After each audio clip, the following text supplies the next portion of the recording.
આદિવાસી સુરક્ષા યાત્રા આજે સુરતના સચિનમાં આવી છે। આ યાત્રા ઝારખંડ, છત્તીસગઢ, મધ્યપ્રદેશ, મહારાષ્ટ્રથી હમણાં ગુજરાતમાં છે। આદિવાસીના સુરક્ષાના મુદ્દાને લઈને નીકળેલી આ યાત્રા એની સાથે સાથે 3 સંદેશ આદિવાસીઓને આપવા માંગે છે કે આ દેશના આદિવાસીઓમાં વૈચારિક એકીકરણ થાય, સાંસ્કૃતિક શુદ્ધિકરણ થાય અને સામાજિક તથા રાજનીતિક જાગૃતિ આવે। આ સંદેશને લઈને નીકળેલી યાત્રાનું આજે આ સચિનમાં ખૂબ ધામધૂમથી સ્વાગત થયું અને એને અમારું અભિવાદન થયું। એ બદલ સચિનના આદિવાસી પરિવારને અમે ધન્યવાદ આપીએ છીએ। આ યાત્રા 5000 કિલોમીટર કરતાં ઉપરાંત લાંબી છે અને 54 દિવસ સુધી ચાલનાર છે। આ યાત્રાનું સમાપન પાલ દળવાવ કે જ્યાં 7 માર્ચ 1922ના રોજ 1200 આદિવાસીઓની હત્યા થઈ હતી ત્યાં કરવામાં આવશે 2 ઓક્ટોબરે। ધન્યવાદ। જય આદિવાસી, જય આદિવાસી।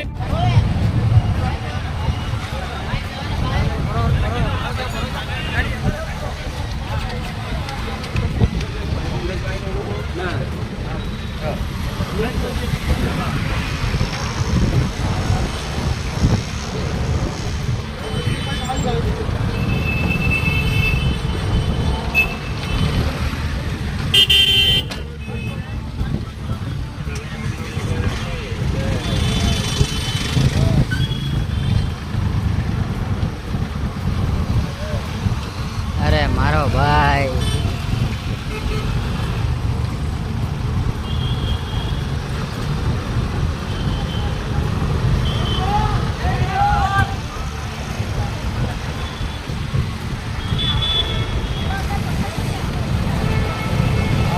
જોહાર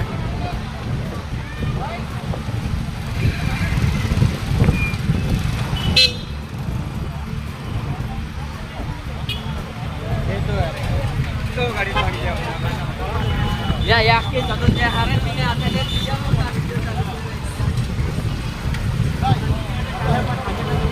टेम्पो ले लो फटाफट, कल को नहीं।